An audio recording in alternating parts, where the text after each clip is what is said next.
Bueno amigos, hoy un buen día para recibirla, tenía muchas ganas de conocerla, de poder conversar con ella, pero antes de presentar a nuestra invitada, me parece importante recordarles que Gelatina se sostiene principalmente gracias al aporte de nuestra comunidad que nos mira, que entra a gelatina.com.ar o que escanea el QR que figura en pantalla y que nos da una mano para seguir creciendo. Ahora sí, bienvenida Mayra Arena Gelatina. ¿Qué tal? Buenas tardes. Muchas gracias por invitarme. ¿Cómo estás? Muy bien, gracias a Dios. Bueno, me alegro mucho. Mayra Arena es consultora de consumo masivo y militante peronista. Me parecía importante arrancar la charla, me parecía interesante planteándote esto un poco fuera del aire, te lo decía. Hay algunas semanas en las cuales uno lee el diario o mira la televisión y los analistas políticos señalan que Milei se va mañana y que es un inestable y que esto no se sostiene. Y hay otros días en los cuales parece que se queda 40 años. Te tocó hoy venir en el segundo caso, ¿no? Hoy parece que se queda 40 años. Un emperador.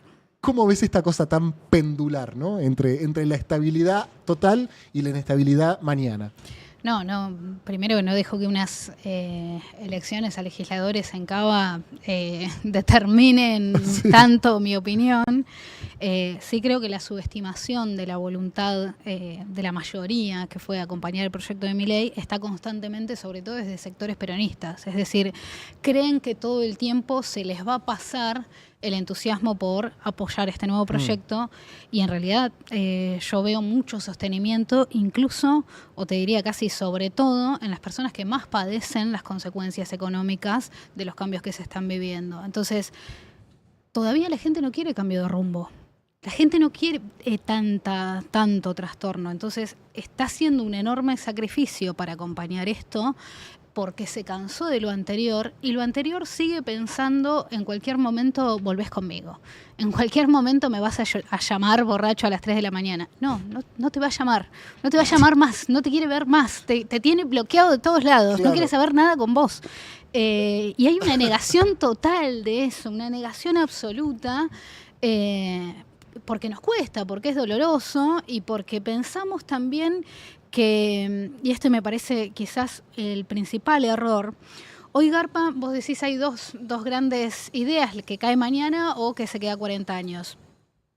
También garpa mucho hoy, sobre todo en nuestro espectro, en este espectro ideológico en el que estamos nosotros, que es decir, bueno, este es un vehículo más que ha encontrado el antiperonismo, ¿no? Y que como sabemos, durante muchos años el antiperonismo o el partido que le ganaba al peronismo era la UCR, luego fue el PRO, y hoy es la Libertad Avanza. Sin embargo, esa lectura, que la podemos tener en términos prácticos, efectivamente es así, pero si miramos la composición social de la Libertad Avanza, tenemos que entender que si hay algo ahora que trasciende clases sociales, o sea, si hay algo que es transversal en la Libertad Avanza, es que de repente aparecen sectores que antes eran peronistas. Aparecen sectores sociales o socioeconómicos, o como quieras llamar, o hasta geográficos, si querés pensar en ciertas zonas, que históricamente votaban peronismo. Entonces, si la norma ahora es no ser peronista en muchos escalafones sociales, me parece que lo que está costando asumir es que este no es un vehículo más de la derecha. Porque hay muchísimos ahí adentro que votaron toda la vida peronismo, que votaron incluso hace poco a Alberto Fernández, o que votaron a Cristina, o que eran cristinistas en su momento. Y llamarlos gorilas a todos, antiperonistas a todos, burlarnos, decir que ya no hay país, bueno, me parece primero poco estratega, pero no hay que vivir en modo estrategia, pero me parece una lectura bastante cómoda, que sobre todas las cosas pone el foco en algo en lo que yo no coincido, que para mí es cerrado, y elimina cualquier responsabilidad. Claro. Porque en realidad, si te estás burlando todo el tiempo de un candidato que te ganó, ¿por qué no te das cuenta que te ganó eso? ¿Viste? Es como los chabones que te dicen las minas se van con un villero en moto, pero no dicen, no se miran nunca a sí mismos, ¿viste? Che, bueno, fíjate que lo prefieren al villero en moto y no te prefieren a vos. ¿No pensaste un poquito en fijarte en vos? ¿Por qué será ese tema? Bueno, en este momento el peronismo está como incel. Claro. Es como, Claro. La Libertad Avanza es un villero en moto y todos prefieren al villero en moto y no a mí, que soy refachero, que soy hegemónico, que soy lindo. Bueno, no te quiere ver nadie. Para Mayra, ¿cuánto de esto es, digamos, sin ánimos autoflagelantes, cuánto de esto es responsabilidad del peronismo y cuánto es virtud de Milei y de su entorno? Hay un poco de todo. Me parece que el peronismo dejó de ser intrínsecamente parecido a la argentinidad. Dejó de estar siempre al ras, que era la gran virtud que tenía. No es que, a ver, ser peronista y ser argentino era más o menos la misma cosa. Era más o menos la misma cosa, se tenían las mismas características. En otros países, cuando hablaban de nosotros, decían todos los argentinos son peronistas, incluso los que no lo saben. El peronismo decía, hay peronistas y gente que todavía no se dio cuenta que es peronista.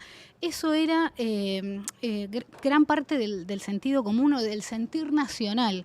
Y eso dejó de ser así. Dejó de ser así en los últimos años. Entonces, me parece que encarna La Libertad Avanza una gran bronca hacia los privilegios que venía teniendo el Estado, hacia los privilegios de aquellos que buscaban cargos por el cargo mismo y no por el cargo como un medio para transformación de realidades, y también como una bronca hacia quienes viven con el Estado en la boca, pero que no se considera que hayan hecho por nadie. Algo similar se me ocurre en las aristocracias de barrio, ¿no? Con los que son muy de la iglesia, pero de la boca para afuera, o para hablar de Dios, o para vivir con el Jesús en la boca, pues sin embargo a la hora de accionar, digamos... no predican con el ejemplo. Exactamente. Entonces, un peronismo que te vive echando en cara, que hace cosas por vos, que el Estado existe por vos y que solo te ve como un receptáculo de derechos, como alguien... que está para recibir, me parece que subestima todo el tiempo la capacidad de agencia de las personas, y además también hay que reconocer que se vienen subestimando los problemas que declaran las personas, ¿no? Si hablamos de seguridad, si hablamos de educación, si hablamos de transporte, si hablamos de logística, si hablamos de todo lo que depende de decisiones políticas, bueno, resulta que lo que la gente recibe es... de mediocre para abajo. Entonces, hay una gran capitalización del descontento y también hay una cosa que el peronismo se resiste a ver, que es que la Argentina que conocías, la Argentina de lo industrial, donde el peronismo le hablaba a ese sujeto salido de la fábrica o que añoraba trabajar en una fábrica, no existe. Y esto lo miro mucho cuando miro sobre todas las cosas localidades medianas y pequeñas en todas las provincias, y si querés mirar el AMBA también pasa lo mismo.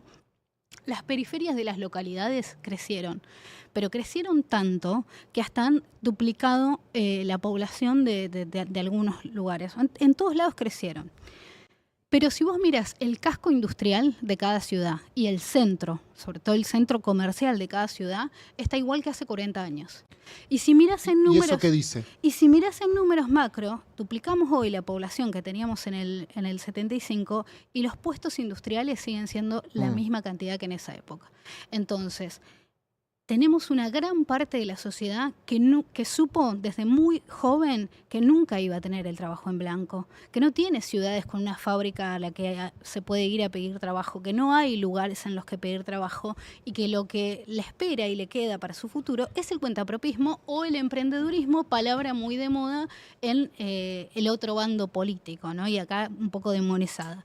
Ahora, ¿cómo le hablas a una masa de trabajadores que están muchas veces sin trabajo, pero son trabajadores? De hecho, para mí no hay nadie que se perciba más hambriento de trabajo y no se considera a sí mismo, y se considera a sí mismo trabajador, como alguien que no tiene el trabajo en blanco, el trabajo soñado, y sino que está probando suerte y un día vende tortas y le mete un tiempo con las tortas y las intenta hacer cada vez mejor, y un día se hace un curso de peluquería y empieza a cortarle el pelo a los conocidos, y un día el hijo hace un curso de mecánica y empieza a intentar arreglar motitos en el barrio. Entonces, toda esa masa, toda esa población que no llega ni al monotributo, que no llega ni a monotributista. Te haces monotributista en el mejor de los casos para facturar cuando alguien te pide factura y se la podés dar, pero en muchos casos no llega ni a eso. Bueno, esa es un poco la Argentina de hoy, donde aquellos que sí tienen el trabajo en blanco, sea en el Estado, sea en una empresa,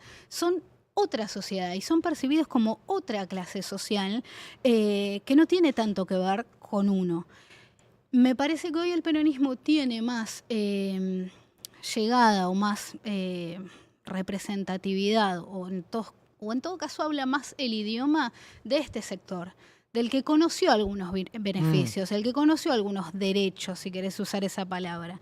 En el otro sector, que antes era naturalmente peronista, bueno, eso no va más, Eso no está más. Se vio claramente en la campaña del 23, ¿no? Hacia dónde estaba orientado el discurso y los mensajes de campaña en el 23, pero te quería preguntar si pensás que esto es coyuntural, es decir, si esta Argentina industrial que ya no existe es algo por lo que estamos pasando, o si tiene sentido intentar recuperarlo o intentar recuperar ese sueño de la Argentina industrial es una voluntad un poco nostálgica. No, yo creo un montón en el desarrollo del trabajo, sobre todas las cosas porque me niego a hacer a tener esa posición política que creen en la renta universal o en ese tipo de cosas. Creo en el trabajo como gran ordenador social. De hecho, un gran fracaso que se ve en los barrios más pobres es que la adolescencia no es lo mismo para todas las clases sociales. De hecho, la adolescencia casi no es un estadio para una clase social, mientras que en las clases medias y medias más acomodadas, la adolescencia medio que dura hasta, lo que dé, tipo, hasta que tus padres ya te dan el ultimátum, pero la podés estirar todo lo que quieras. Mientras que en los sectores muy pobres, la infancia es una etapa y el mundo se divide entre los grandes y las criaturas. Entonces se priorizan siempre las criaturas cuando hay que comer o cuando hace frío, o cuando hay que cuidar la casa o lo que sea. Pero los hermanos mayores y las hermanas mayores empiezan a ser de grandes en la adolescencia temprana. Entonces acá pasan dos cosas. Primero, la escuela aparece como una carga que no puede sostener el adolescente, como una responsabilidad que no la puede sostener porque tiene muchos hermanos a cargo y si los padres trabajan, los tiene que cuidar él o ella. Y segundo, y esto es más general, parece que durara una eternidad la escuela, parece que falta un montón para terminar la escuela y lo que hay después no parece que fuera a valer tanto la pena. Es decir, no parece que me fuera a dar algo que no tengo. Entonces la deserción nunca la pudimos, nunca se pudo mejorar. Y me parece que no asumir ese fracaso, no asumir esa deserción altísima, que es que 1 de cada 2 adolescentes dejen la escuela, es no entender que la adolescencia en general, tiene una necesidad de otras dinámicas de aprendizaje, de oficios. Yo soy gran defensora de la escuela técnica y sobre todas las cosas también, si lo pensás, de ingresos. Porque el adolescente no puede soportar seguir siendo pasivo porque ya no se autopercibe niño, pero tampoco es grande. Hay un sistema que le dice, no, vos sos pibito. Entonces, fíjate cómo hemos ido perdiendo la generación de nuevos oficios, el aprendizaje de nuevos oficios, chicos que aprendieran ciertos trabajos de orden manual o del orden de la manufactura o del orden de conocimiento técnico, que la escuela no pudo suplir eso y no los pudo retener tampoco. Entonces, ¿en qué es en lo que pienso? En que si no pensamos de vuelta en el trabajo como el ordenador social por excelencia y si no pensamos en la industria como el gran potenciador de la Argentina, como mínimo pensémoslo como desarrollador de los jóvenes, porque hoy tenemos una gran cantidad de jóvenes que están en su casa sin hacer nada y que los padres no saben cómo hacer para que los hijos, aunque sea, salgan de la casa. No saben cómo hacer para que los hijos hagan algo, lo que sea, aunque sea una actividad. Entonces, acá me pongo a pensar en el gobierno que tenemos y en el sistema económico que tenemos y basta con mirarlo un poco en detalle para darnos cuenta de que este sistema es prácticamente anticapitalista. Porque no defiende la posibilidad de generar empresas, la posibilidad de generar puestos de trabajo, la posibilidad de producir, sino que lo único que hay es mercado. Lo único que hay garantizado es mercado.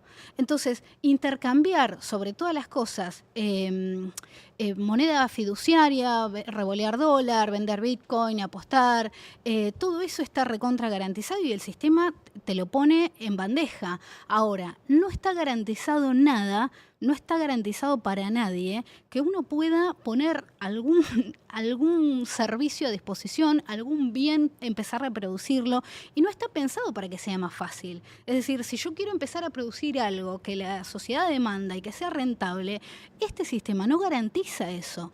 Y me parece que cuando nos roban la palabra libertad y cuando nos roban el concepto de capitalismo, no nos están diciendo que en realidad estos tipos no son capitalistas. Este sistema es antidesarrollo del capitalismo. Si vos mirás incluso, ni siquiera te hablo de producir, si vos mirás incluso quiénes venden, quiénes comercian, bueno, las cadenas, por el encarecimiento que hay de los bienes, por el encarecimiento que hay de la logística y de la compra de bienes, las cadenas de supermercado se están comiendo a los almacenes.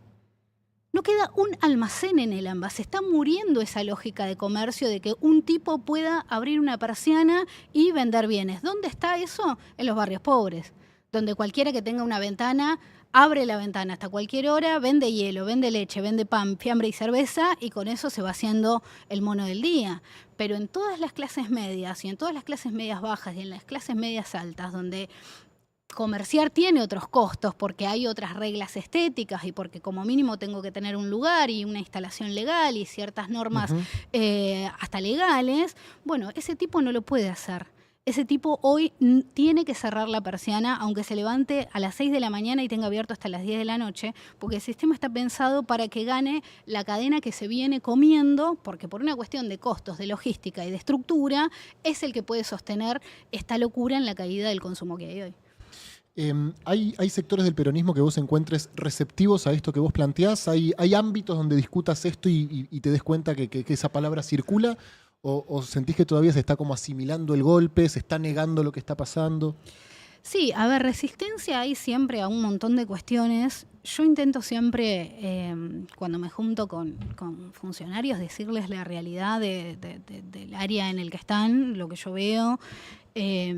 Creo que mi rol como militante siempre ha sido tener la oreja lo más pegada al asfalto posible e intentar avisarlo. Me parece que si nos acostumbramos a una militancia que se estatizó y que por miedo a perder ese capital que consiguió a través de la estatalización, le dice al dirigente lo que quiere escuchar, bueno, me parece que ahí entramos en una dinámica donde todos los dirigentes escuchan todos los días que son unos capos, que son unos genios y que todos sus chistes son graciosos.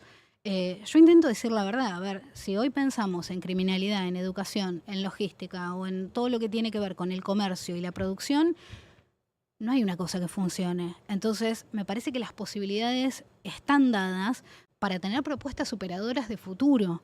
Y quizás el vicio de la dirigencia de hoy es seguir enamorada de un pasado que quizás fue muy feliz para ellos, quizás fue muy feliz para un montón de argentinos, pero la gente quiere futuro y quiere ideas para los problemas que tiene hoy y soluciones para los problemas que tiene hoy e ideas para su vida mañana. Todavía veo poco de eso. ¿Y sentís que Milei promete o propone resolver esos problemas o que pone de manifiesto que quien te promete resolverlos no los resolvió ni los resolverá? No, Milei tiene un discurso de anticasta que pegó muy bien y sí, eso... Claro. En todos, ¿no? En no todos. Solo en ellos. No sabemos si va a ser el invento que revienta al inventor, es decir, si en algún momento algún privilegio de casta les caerá en contra, tienen un gran aparato mediático a favor. Creo que se vio últimamente que la tele sigue siendo, sigue domando en algún sentido el sentido común, el tema por lo menos del día. Es un medio que no está muerto, a mi criterio. Y sobre todas las cosas me parece que la gran ventaja de él es que pasa por arriba a todos, ¿no?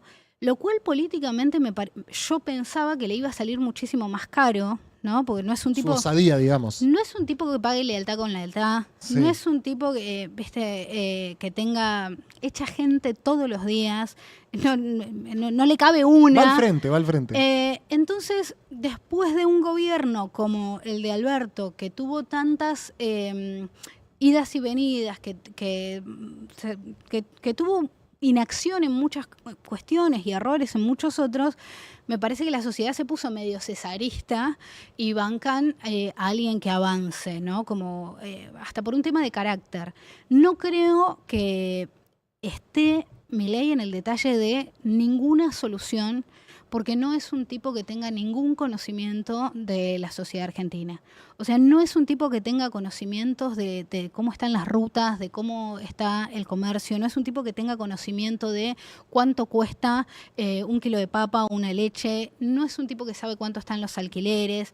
Su cabeza es de los números, su cabeza es de la macro, y mientras vos tengas en el AMBA, se dice en Argentina, pero yo creo que es un vicio más del AMBA, mientras tengas el dólar un poquito planchado, hay una gran parte de la sociedad que no tiene ningún problema. Pareciera que dólar planchado, inflación a la baja, oposición dividida, listo. Y medio que todo lo demás ya está. Entonces ahí creo que el amor por el dólar barato es lo que sostiene a muchos gobiernos, ¿no? La garantía de ese dólar barato. ¿Cuánto nos cuesta como país y cuánto nos cuesta, sobre todo en términos industriales, cuando Argentina crece? ¿Por qué es tan difícil? ¿Por qué por cada punto que crece la Argentina crece 4% la demanda de dólares y por lo tanto no podríamos crecer mucho porque aparece la famosa restricción externa? Bueno, todo eso no creo que sea de interés de este gobierno. No hacen política, no hablan con gente, no hablan con gobernadores, no hablan con concejales, no hablan con intendentes, no hacen política. Entonces, garantizan un mercado financiero y están para garantizar ese tipo de negocios. ¿La Argentina sigue funcionando? Sí, sigue funcionando. Vos te parás en Puente La Noria y pasan camiones, pasan camionetas, pasan autos, los colectivos llenos de trabajadores. El país sigue funcionando, lo cual me parece que habla de la gran resistencia que tiene este país a cualquier medida política o a cualquier gobierno satírico, ¿no? Es muy difícil describirlo, pero sigue andando y se la sigue bancando y un montón de gente la sigue peleando. Lo que no entiende el peronismo en este caos es cómo la gente no vuelve a ellos. Pero insisto, todavía hay mucha bronca y yo no creo que sea solo bronca. Bronca no es la palabra. Hay otras ideas. Y yo creo que el peronismo no entiende que no es liberalismo, peronismo no es liberalismo, pero no es tampoco antiliberalismo. Y esto me parece el vicio que apareció ahora, ¿no? A ver, ¿cómo sería? Claro, el vicio que apareció ahora es pensar, bueno, como o es peronismo o antiperonismo, la libertad avanza, es antiperonismo. Pero Milei logró correr el centro. O sea, el centro era siempre el peronismo o el que le ganara. Bueno, ahora el centro es Milei. El centro es Milei. Ahora el centro es Milei. Y si nosotros, como peronistas, no tenemos la astucia de salir de un laberinto por arriba y lo único que hacemos es antimileísmo, primero que vamos a hacer siempre furgón de cola y vamos a andar siempre atrás de las ideas que tenga él, incluso aunque sean ridículas y uno no pueda creer que haya que discutir consensos elaborados por la sociedad hace más de un siglo. Sería un peronismo reactivo, ¿no? Permanentemente. Totalmente reaccionando a todo lo que hace y no ser un partido que entiende, o una respuesta política, un movimiento político que entiende en qué cuestiones el argentino quiere libertad y que lo dejes en paz y no te metas en su vida, y en qué cuestiones necesita ciertas garantías políticas. Volviendo al tema del trabajo, la cuestión vinculada al trabajo y las transformaciones en el mundo del trabajo, ¿cuál crees que debería ser la política laboral que defienda el proyecto del peronismo, un proyecto nacional? Me parece que el trabajador por su cuenta es uno de los protagonistas de este último siglo y que no haya habido nunca una política para ese sujeto social me parece un gran fracaso. Eso por empezar. La industrialización de elementos pesados o la industria pesada en nuestro país que no tiene flota naval, que no tiene su propia fuerza, que no tiene elementos básicos. Se habla mucho de que Argentina tiene una aerolínea de bandera. Sin embargo, fluvialmente no tenemos absolutamente nada con qué defendernos. Y saco lo fluvial porque es algo que está metido en todos los costos de comida y por eso comer en Argentina puede llegar a ser muy caro y es porque muchas cosas que llegan, llegan desde lejos y todo lo que viene en camiones o en barcos cuesta, es más o menos el 80% de su costo está en la logística. Y cuando miramos la logística, el 90% del costo es o nafta o impuestos o una mezcla de todas ellas. Entonces, me parece que nunca pensamos en resolver lo elemental para que las personas por sus propios medios puedan descubrir a qué se quieran dedicar. Y nunca pensamos en resolver estructuralmente lo que se necesita, lo de orden necesario, lo de orden fundamental, para que después se desarrollen los mercados de otro tipo de orden. Entonces vos tenés mucho más desarrollados ciertos mercados que son por ahí de disfrute o de ocio o de algo que no es primordial. ¿Por qué? Porque es barato entrar, porque se puede participar, porque no tiene tantos costos para entrar y lo puedo ofrecer y nadie se mete y nadie me hincha las pelotas. En lugares donde no tenés, por ejemplo, no sé, crían vacas. Hay provincias argentinas en las que se crían vacas y no hay un frigorífico, por ejemplo.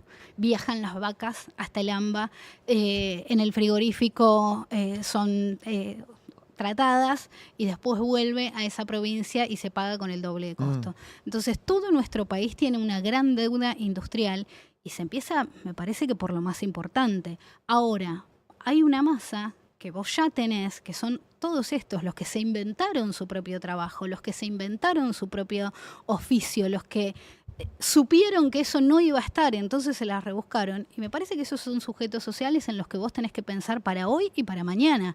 Para mañana porque ya quedó a la vista que cualquiera puede ganar, sacarte tu jubilación o convertirla en algo simbólico de unos $1 por mes y nada más, y no tener remedios y mandar a la marginalidad o a la indigencia a un montón de personas que ya no tienen edad para seguir trabajando. Nunca hubo tanta gente grande trabajando activamente, es decir, gente que ya tendría derecho a estar descansando en su casa, pero sigue trabajando. Y nunca, y esto nos salió en el último informe, tenemos mujeres grandes, mujeres de más de 40 años e incluso mujeres jubiladas, que cayeron últimamente en la ludopatía. ¿Sí? Que la ludopatía venía siendo una cosa de varones y de varones jóvenes y adolescentes, que algunos le agarraban la tarjeta a papá, otros veían cómo hacían y se perdían en el juego. Bueno, ahora son las mujeres las que desde la casa, como no ven cómo estirar la plata, caen en la desesperación de apostar a ver si pegan algo y pueden multiplicarlo. El equivalente de antes era el bingo. Y cualquiera que vaya a un bingo a la mañana sabe que está lleno de señoras. Bueno, eso ahora está en la computadora. Entonces tenés un bingo en tu casa, en la comodidad de tu casa, todos los días, las 24 horas para vos. ¿Y esto lo ves como algo novedoso? Esto es del último tiempo, sí, porque tampoco podemos decir, a ver, tampoco podemos quitar el derecho al juego o a la diversión o pensar que no existe también hacerlo por gusto, por ocio, como le quieras llamar. Está el que le gusta ir y jugarse 5 lucas en la ruleta o en lo que sea que juegue. Ahora, cuando aparece como una posibilidad de decir, bueno, no puedo hacer nada con 5.000 pesos. Necesito sentir que aunque sea los duplico y los pongo para esto. Después, obviamente, todos sabemos cómo termina. O sea, la probabilidad más grande es que te termines quedando en cero. Y sí. Esos 5.000, aunque sean 5.000. Pero eso también lo vemos. Entonces, no pensamos en trabajo para los adolescentes y los más jóvenes, renunciando a las escuelas técnicas, haciendo que no puedan trabajar, entorpeciendo el acceso de los adolescentes o de los jóvenes al trabajo, y tampoco estamos pensando en que las personas grandes que se quedan sin trabajo no tienen a dónde pedirlo, porque a los 40 años ya sos grande para este sistema laboral, y tampoco es que pueden esperar a una jubilación, porque hoy la jubilación no es garantía de ninguna dignidad, es simplemente una ayuda simbólica que en el mejor de los casos te ayuda con un poco económicamente. En todos, en los dos extremos, lo que tenemos es situaciones y riesgo de caída en la marginalidad, y el factor determinante en todos los casos Por supuesto que siempre que tenés caída en la marginalidad, tenés varios factores. Nadie cae en la marginalidad de la nada, pero en todos los casos el factor común a todos es la soledad. Entonces, cuando una persona viene sin trabajo hace rato y tiene además algún consumo problemático, o consume alcohol o consume alguna sustancia, o lo que sea, o tiene una relación negativa con su familia, familias cada vez más chicas, porque ahora las familias se divorcian de parientes que antes no existía divorciarse, ¿no? Entonces es como que antes te tocaban tus primos y vos sabías que toda la vida te ibas a tener que fumar la Navidad con esos primos, fueran como fueran, entonces no quedaba otra que llevarse bien. Bueno, ahora las familias se divorcian y son cada vez más pequeñas. ¿Esto qué genera? Esto y cada vez también la amistad está cada vez más frágil. Esto genera... Qué desastre todo, ¿no? Sí.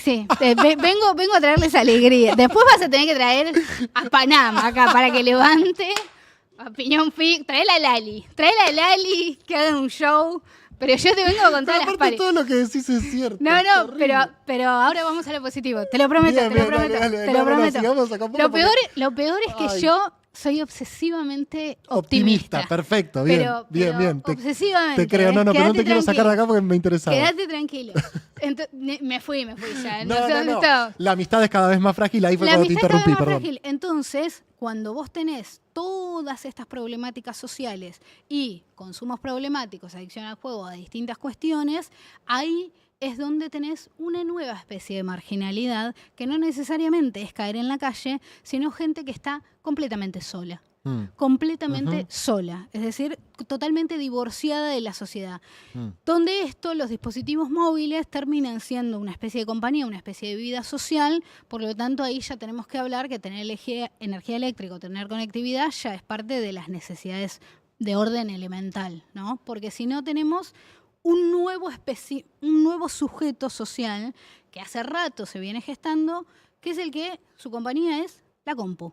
Y no se imaginen al chabón libertario de traje. No. Hay señoras, claro. Hay señores, hay gente que te cruzas en el almacén. No ese es el estereotipo máximo, sí, es el estereotipo máximo. Pero es un virus que ataca a toda la población. No te lo iba a preguntar, pero ya que lo mencionás, me interesa. Lo otro era la discusión en la provincia de Buenos Aires, sí. Pero este me parece que es un tema más transversal.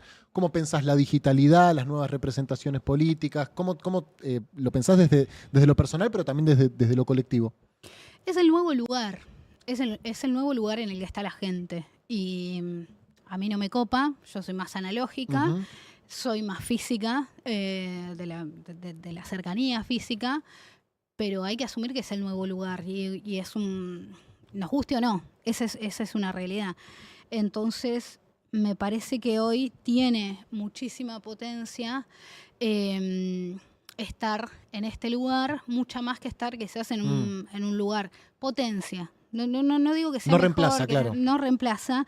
Sí creo, y esto lo abrí el otro día, me preocupan los que son criados con el dispositivo móvil y solo con el dispositivo móvil o con el dispositivo móvil por encima, y después me gustaría que hablemos de educación e inseguridad. ¿Por qué? Porque cuando uno crece en la vereda, en el recreo y en la escuela y en el club y en todos los lugares de instancia social, los que íbamos a la iglesia, en la iglesia y todos esos lugares donde uno se veía con otros, con pares, siempre que intentábamos ser parte de un equipo o de un grupo y siempre que intentábamos ser graciosos, en algún momento a todos nos pasó que nos pasamos 2 pueblos diciendo algo cruel y podías ver en la cara de tu amigo cómo te había zarpado. Dolía. Cómo al otro le dolía. Entonces, si sos yo, porque estoy hablando exclusivamente de mí, te sentís mal el resto de tu vida cuando te acordás de ese instante, ¿no? Te volvés a acordar de ese instante y es un instante que te sigue incomodando. Y así... Y acá no te pasa, digamos. Y así construís tu personalidad y sabés que algunas cosas lastiman, que en algunas cosas no te puedes pasar. Acá no ves nunca la cara del otro. En el dispositivo móvil no ves nunca la cara del otro. Y no solo no ves la cara del otro, sino que mientras más cruel sos, terrible. Mientras más violento sos, más gratificación recibís, porque más likes recibís y más reconocimiento tenés. Hay más crueldad en un comentario de TikTok que en las decisiones políticas más miserables que se pueden tomar. Hay una inteligencia para la crueldad. Impresionante. Impresionante y que incluso uno tiene que reconocerla como talento. Sí, ahora, obvio, claro. Yo lo administraría, pondría a esa gente a guionar alguna serie macabra, pero me parece que si no vemos esto, que la crueldad garpa muchísimo y que sobre todas las cosas Internet premia muy rápido los comentarios violentos y son los que aparecen arriba de todo. Y la astucia para la maldad. Bueno, si entendemos que en la vida hay otras reglas, está todo bien. Ahora, ¿qué pasa a los que de repente no entienden que en la vida hay otras reglas? ¿O qué pasa cuando, y esto creo que es lo que está pasando ahora, la vida pasa casi toda por el celular? La vida pasa casi toda por las redes sociales. 11, 12 horas en pantalla por día. Entonces resulta que todo el tiempo estoy en contacto con violencia, con crueldad, con miserias, ¿viste? Entonces somos todos la vieja sacacuera del barrio. Somos todos esa vieja que vivía destilando veneno y ahora resulta que esa vieja es un éxito en Internet porque somos todos ella. Eso me parece algo brutal. Para hablar de otra cosa y de otra cosa que se discute en términos de la relación con la digitalidad, una cosa que me preocupa es, para hablar de las escuelas un poco, porque de repente ahora muchos padres tienen la idea de que pueden sugerir todo el tiempo qué es lo que se debe hacer en el aula, ¿no? Yo en algún momento quizás como madre también lo hice, pero la verdad que desde que hablo con maestras me recontra bajé del pony. O sea, nada me bajó tanto a la tierra de un ondazo como hablar con docentes. ¿Por qué, Mayra? ¿Por qué hablabas antes y por qué te bajó de un ondazo? Hablaba antes porque soy madre y obviamente mis hijos fueron siempre a escuela pública y obviamente siempre consideré que había fallas, ¿no? Soy hija de la escuela pública y creo que al día de hoy, que mis hijos están en el secundario, me puedo sentar a ver con ellos lo que están viendo y las cosas que yo vi en la primaria. Yo dejé la escuela a los 13 años, Pedro, y sin embargo todas las cosas que vi me sirven para ayudar a mis hijos que están en la secundaria. Entonces soy hija de una primaria que me parece que ya no existe. Segundo, me parece que lo que pasa dentro del aula lo conocen las maestras. Y los problemas que tienen para enfrentarse con los chicos adentro del aula, los conocen las maestras. Así que adentro del aula, digamos, cómo se evalúa, cómo se trabaja y cómo se enseña, yo ya no opino porque creo que de eso tiene que hablar una docente. ¿Qué es lo que me preocupa y de qué sí puedo hablar? Y en esto también las escucho a los docentes. La primera es la desautorización generalizada que tiene el docente, no solo de parte de los padres, sino también de parte de la propia escuela. Es decir, el docente está todo el tiempo siendo boludeado, siendo desautorizado. Cuando marca límites es recriminado por padres que no quieren que se les marque ciertos límites a sus hijos. Pero además, cuando el docente va a su directivo o a la instancia que corresponda, resulta que también está solo. O sea, hoy son los sujetos, te diría, más solos del sistema. ¿Por qué? Porque, por ejemplo, uno de los principales problemas que puede ser el ausentismo generalizado.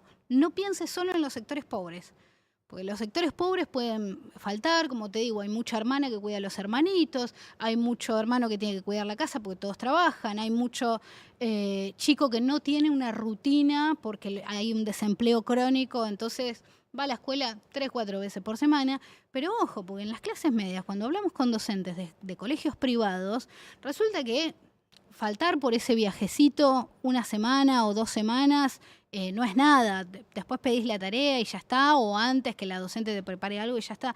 Hay como una idea de que faltar al colegio... Se puede ir como no. Se puede ir como no.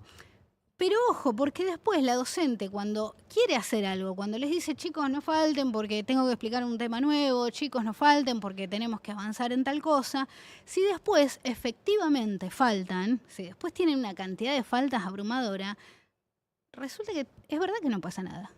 Entonces los padres dicen que falten porque no pasa nada y después desde la institución, desde el sistema o como lo quieras llamar, efectivamente no pasa nada.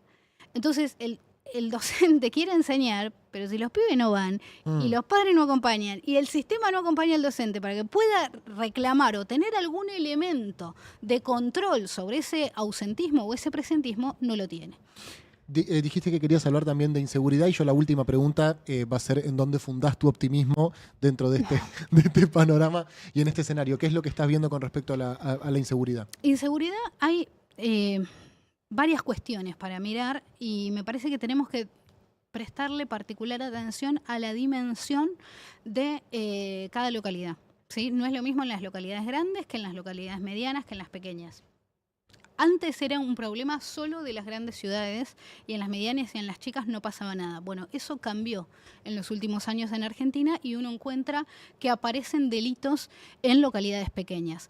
Obviamente no van a ser los delitos que hay en las ciudades grandes, no te van a pegar un tiro y tampoco te van a asaltar cara a cara, porque probablemente en un pueblo te conocen. Te conocen o por lo menos conocen a alguien que te conoce. Entonces la gente está como mucho a un grado de distancia del otro.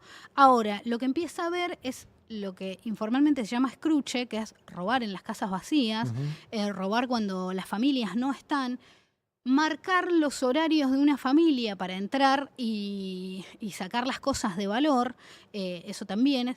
Y después las pequeñas estafitas que no discriminan a ninguna localidad. Bien. Es decir, las de somos de Mercado Libre. Cuento del tío. Claro, mándenos 5.000 pesos, nosotros le damos 10.000. Eso pasa ahora en todos lados. Ahora, si miramos las localidades grandes, y yo vivo en zona oeste y por eso le presto mucha atención, hay varias cosas que me preocupan. Primero que en las localidades chicas pasa esto, en las localidades medianas lo que empezó a pasar es que empezó a haber una especie de protección del centro o de barrios centrales o de barrios de clases medias y desprotección de las periferias. Entonces, como en las periferias tarda más en llegar la policía, hay menos iluminación, hay más oscuridad, hay más garantías de que puede salir todo bien, entonces quienes más sufren en las localidades medianas la criminalidad son los sectores más pobres. ¿Por qué? Porque los sectores más ricos están protegidos. Y ahora, en el AMBA o en Rosario o en Neuquén, hay varias cosas que me preocupan.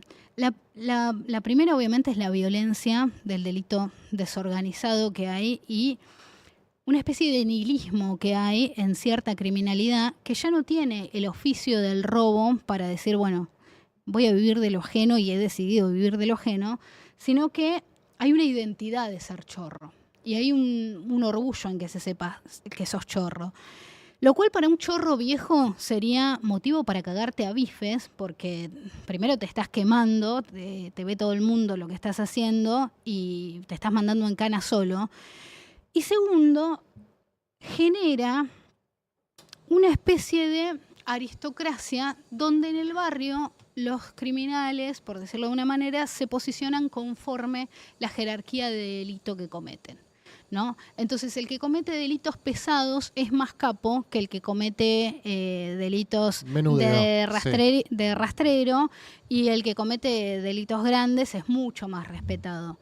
¿Qué genera esto? Bueno, que en la calle, en la vereda, en la esquina, en la convivencia social que hay en los barrios, ni hablar en los barrios más postergados o más hiperconcentrados, la calle la toman ellos.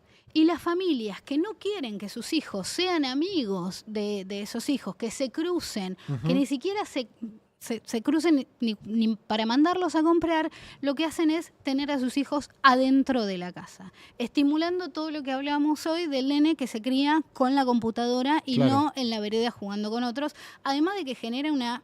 quedarse en la casa, digamos, es una pérdida de las libertades que restringe la calidad de vida. Entonces, si vos no tenés libertad para salir a tomar el colectivo solo, para que tus hijos hagan un mandado, para volver a tu casa a la hora que se te antoja, lo que es una pérdida de calidad de vida y se siente, o en el peor de los casos, se tiene la certeza de que aquellos que son los que arruinan la calle o los que arruinan chicos, es una expresión muy del barrio, los que venden falopa, los que están en la mala, bueno, entonces son impunes. O sea, no pasa nada, no hay ningún tipo de consecuencia.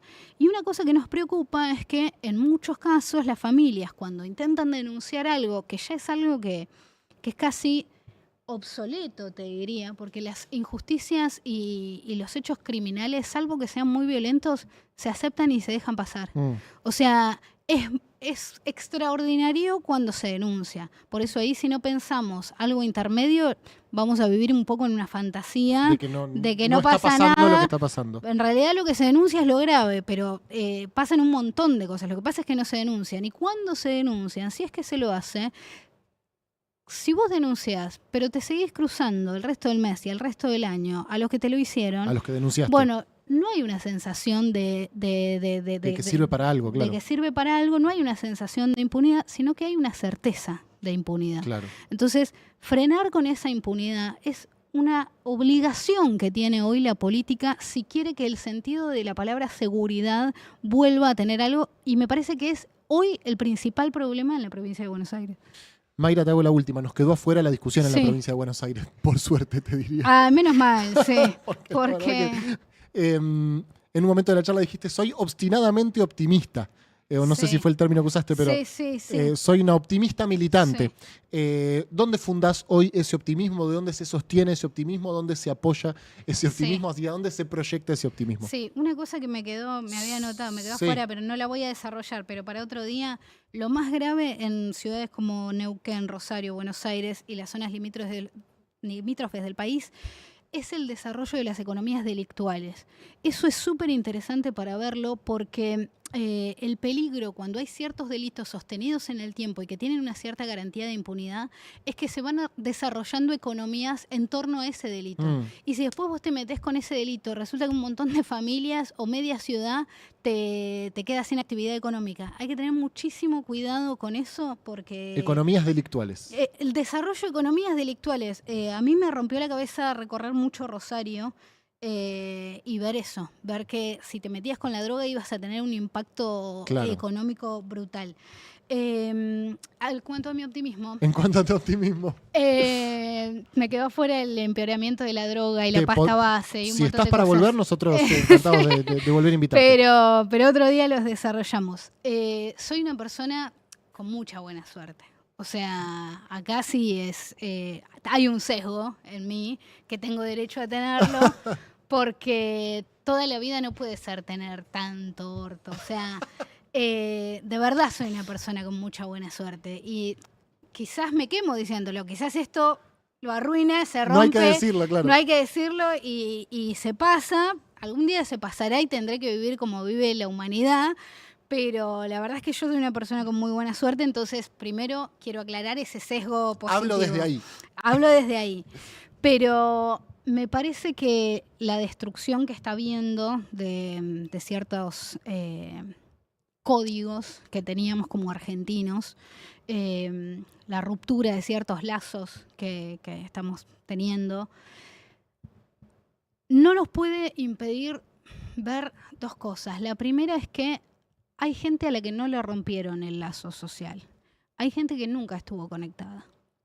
Hay gente que no fue parte de la década ganada. Y algunos no lo ven todavía. Hay gente que no vivió parte de lo positivo de esos años. Y por lo tanto hoy no siente que está perdiendo algo.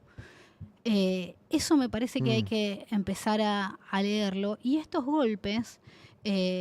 políticos, electorales, todo el tiempo recibir noticias que son por ahí bastante antipáticas o que nos parecen hasta irrisorias en algunos casos, primero nos van a ayudar a ver la realidad.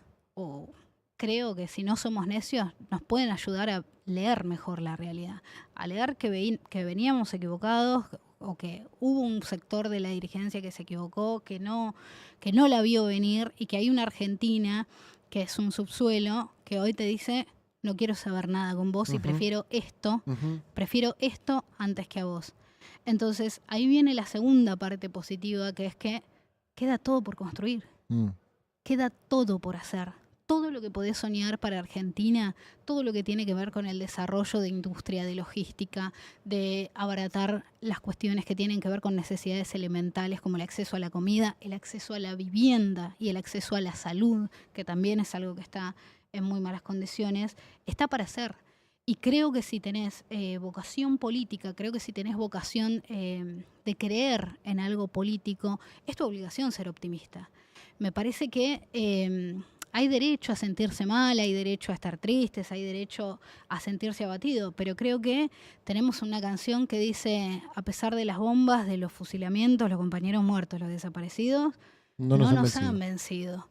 Y creo que si hubo compatriotas que pasaron por eso, que vivieron eso y que sufrieron en carne propia eso, no tenemos derecho, en plena democracia, y estando vivos, estando enteros, porque todavía estamos enteros y estando sanos, no tenemos derecho a darnos por vencidos. Es nuestra obligación luchar y construir el país que nos merecemos.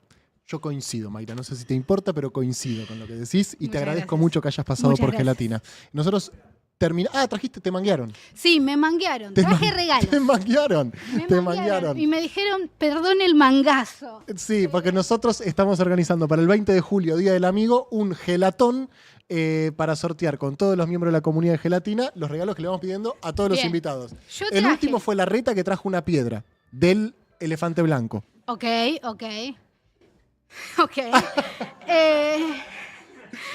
Lo felicitamos igual a la Reta, que sí, se la rebancó. Se la bancó y hizo una buena elección. Traje libros, no están en orden de importancia, pero son todos importantes y el que se lleve el kit me gustaría que los lea así en este orden. Es un kit, entonces. Es un kit. Tenemos el Facundo. Buenísimo. Es muy de Gil no leer a Sarmiento porque era un gran escritor. Lo defiendo a muerte, te puede no gustar políticamente o no, lo que vos quieras, pero la educación pública de este país, este tipo fue bastante clave y el Facundo es un libro extraordinario. Y junto con Perón debe ser el presidente que más obra escrita ha dejado. Absolutamente. Mi libro preferido de Rosas, Instrucciones a los mayordomos de estancia. Tiene escrito hasta cómo retar a un empleado sin humillarlo. El tipo fue... y Mujica dijo que Rosa fue el primero que logró que los sectores trabajadores humildes o los sectores trabajadores más postergados fueran su propio ejército por cómo los trataba. Hablo de Mujica porque justo está de moda por lo que pasó. Bueno, Mariano Moreno, lo traje más por tu público que por mí, pero es uno de los próceres más queridos por los... La época de Mariano Moreno. Sí, está bueno De Puigros. Este es uno de mis preferidos, Manual de Sonceras Argentinas, de Jaureche, fundamental. Buenísima colección trajiste. Fundamental para mí, sobre todas las cosas, si queremos razonar contra el sentido común. Bien. Porque el sentido común no es peronista, ¿eh? El sentido común es bastante facho. Va en kit, entonces. Es el kit sí. Mayra Arena. El kit de libros Mayra Arena. Fundamental, pero fundamental para cualquiera que quiera entender el interior. Yo no tengo... Este es Indios, Ejército y Frontera de David Viñas. Te caga a trompadas. Y también lo recomiendo, pero no lo tenía para traerlo, con... de Vialet Macé, El informe sobre la clase obrera argentina. Son 2 libros donde el tipo recorre todo el interior, viendo cómo están los trabajadores argentinos y observa que los patrones ni siquiera siguen, ni siquiera por ambición tienen la dignidad de tener bien a sus empleados. O sea, ni siquiera siguen la propia codicia, porque cuando vos explotás a alguien en condiciones extremas, es menos productivo. Entonces, no ser explotador es más capitalista que ser explotador. Indios, Ejército y Frontera es parecido, o sea, es un viaje que realiza el tipo, donde se va encontrando con los indios, donde él va avisando que va a llegar, le va avisando va avisando a los pueblos con mensajeros, van acampando en distintos lugares, hablan con distintos indígenas, va contando, es una road movie espectacular. Una road movie de David Viñas. ¿Y hay más? Hay más, sí, ya termino. No, tranquila. Clave, si sos peronista, mi preferido de Perón, Conducción Política. Traído, Conducción Política de Perón, para mí el mejor... El más legible, junto con Comunidad Organizada, pero tiene más sabiduría. Perón, después cuando estudias en la universidad te das cuenta, Perón le afanó mucho a grandes filósofos. Hay muchas frases que nosotros, los peronistas, le damos a Perón porque las puso acá como si fuera de él y nosotros lo seguimos. Bueno. Pero después en la universidad descubrís que copió un montón. Fratelli Tutti. Para mí, el mejor del Papa. A mí me gusta más Qué que buena Laudato Si. colección que trajiste. Este es muy lindo, habla mucho de la El amistad. mangazo que te pegaron, May, Y no lo algo puedo de creer. literatura que no puede faltar. Esta es de Horacio Quiroga, Cuentos de amor, de locura y de muerte. Tremendo. Y esta edición la traje, tengo otra, pero esta es más linda. Tiene Los Mensú, que para mí... Los Mensú es uno de los mejores cuentos argentinos porque resume lo que es la explotación y lo que es un sistema pensado para que trabajar no tenga sentido. Y tiene un pequeño diccionario de las palabras lunfardas o campestres que utiliza. Es una edición gauchista. Impresionante, Mayra. Muchas gracias. No, por Muchas favor. gracias por este kit. Lo guardamos entonces. Alguien se gana el kit completo. No vamos a individualizar los libros. Es el kit Mayra Arena. Así que el 20 de julio lo sortearemos. Dale, Muchísimas gracias. Muchísimas gracias por venir y por los libros. Perdona a Seba de Caro, le robamos unos minutos. Se quedan con La Broma Infinita hasta las 6 de la tarde por lo menos. Chau.